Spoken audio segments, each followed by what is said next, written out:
আজিৰ এই নিশাটো অলপ বেলেগ, অলপ নীৰৱ, অলপ বেদনাৰে ভৰা। হেল্ল' গাইজ, নমস্কাৰ, welcome to my mini blog.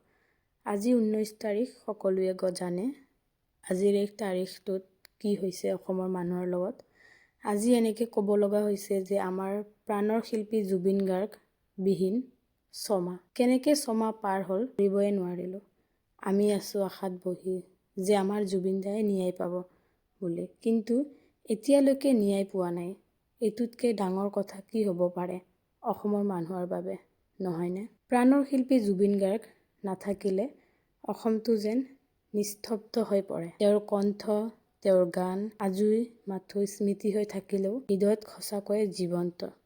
প্ৰত্যেকজনৰ মুখত একেটা কথা, জুবিন দা নাথাকিলেও তেওঁৰ সুৰ সদায় আমাৰ লগত থাকিব, আৰু সকলোৱে যাতে এতিয়াও জুবিন দাৰ ন্যায়ৰ বাবে মাত মাতে।